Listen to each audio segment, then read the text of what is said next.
કેમ છો બધા મજામાં ને? ગુજરાતી ઘરેલું રસોઈમાં તમારું સ્વાગત છે।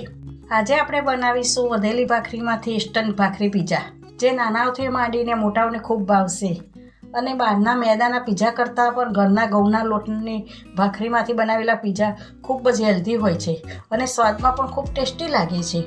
તો ચાલો બનાવવાનું શરૂ કરીએ। તો અહીંયા મેં વધેલી ભાખરી લીધી છે, તેની ઉપર શેજવાન સોસ લગાડીશું।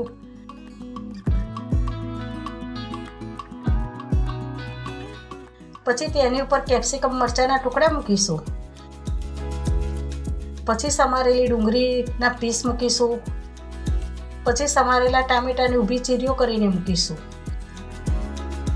પછી મોઝરેલા ચીઝ પાથરી દઈશું।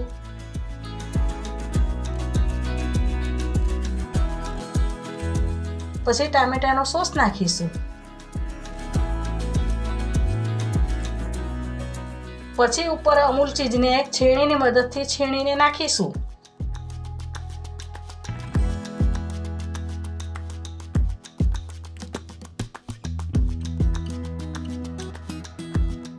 પછી ચીલી ફ્લેક્સ અને ઓરેગાનો નાખીશું। પછી એક નોનસ્ટિક તવીને ગરમ કરવા મૂકીશું। તવી ગરમ થઈ ગયા પછી 1 ચમચી તેલ નાખીને ભાખરી પીઝાને શેકવા માટે મૂકીશું।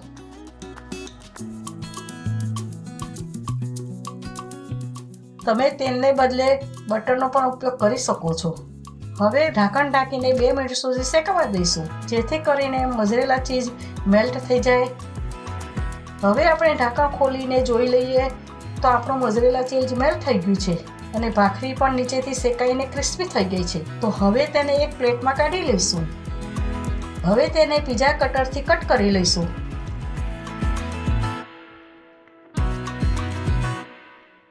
તો જુઓ આપણા ભાખરી પીઝા કેવો સરસ ક્રિસ્પી બન્યો છે, બહારના પીઝાને પણ ભૂલાવી દે એવો ટેસ્ટી બન્યો છે। તમે પણ મારી આ રીતથી ઘરે બનાવશો તો તમારો ભાખરી પીઝા પણ મારા જેવો ક્રિસ્પી અને ટેસ્ટી બનશે। જો તમને મારી આ રેસીપી ગમી હોય તો મારા વિડીયોને લાઈક કરજો અને મારી ચેનલને સબસ્ક્રાઈબ કરજો। જય શ્રી કૃષ્ણ।